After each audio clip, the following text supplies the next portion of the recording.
যুক্তরাষ্ট্রকে হারিয়ে অনূর্ধ্ব-19 বিশ্বকাপের সুপার সিক্সে বাংলাদেশ।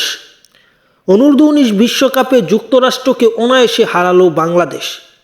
7 উইকেটের বড় জয়ে ভারত ও নিউজিল্যান্ডের সঙ্গে এ গ্রুপ থেকে সুপার সিক্স নিশ্চিত করল যুব টাইগাররা। শুক্রবার জিম্বাবুয়ের হারারেতে তাকাঙ্গিগা স্পোর্টস ক্লাব মাঠে টসে জিতে যুক্তরাষ্ট্রকে আগে ব্যাটিংয়ে আমন্ত্রণ জানান বাংলাদেশ অধিনায়ক আজিজুল হাকিম তামিম। ইকবাল হোসেন ইমন ও আল ফাহাদের টুপে নির্ধারিত 50 ওভারে সব উইকেট হারিয়ে 199 রান সংগ্রহ করে যুক্তরাষ্ট্র। জবাবে 51 বল হাতে রেখে মাত্র 3 উইকেট হারিয়ে জয়ের বন্দরে পৌঁছে যায় লাল সবুজের প্রতিনিধিত্বকারী বাংলাদেশ।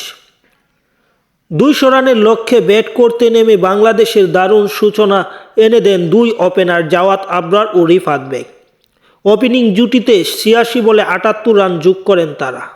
জাওয়াদ 47 রান এবং রিফাত 30 রান করে বিদায় নিলেও দলকে পথ হারাতে দেননি অধিনায়ক আজিজুল হক তামিম। তৃতীয় উইকেটে কালাম সিদ্দিকীর সঙ্গে নিয়ে 123 বলে 88 রানের জুটি গড়েন আজিজুল। 82 বলে 2টি করে 4 ও ছক্কায় 64 রানে অধিনায়ক একটি ইনিংস খেলেন। শেষ দিকে কালাম সিদ্দিকী তিনি 30 এবং জিসান হোসেন 20 রানে অপরাজিত থেকে দলকে জিতিয়ে মাঠ ছাড়েন। এর আগে বোলিংয়ে নেমে শুরু থেকেই মার্কিন ব্যাটারদের তোপে ধরে রাখে বাংলাদেশের পেসাররা।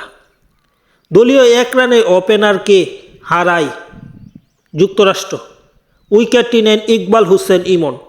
যুক্তরাষ্ট্রের হয়ে হালিদ গার্গ তিনি 35 এবং অধিনায়ক উকরাস তিনি 39 রান করলেও নিয়মিত বিরতিতে উইকেট হারায় তারা। তবে আদ্দিত এক প্রান্তে আগলে রেখে 69 বলে 68 রানে অপরাজিত থেকে দলকে 200 গড়ে নিয়ে যায়। বাংলাদেশের হয়ে বল হাতে ইকবাল হোসেন ইমন সর্বোচ্চ 3টি উইকেট শিকার করেন। এছাড়াও আল ফাহাদ, শাহরিয়ার আহমেদ এবং জিসান হোসেন প্রত্যেকেই 2টি করে উইকেট নেন।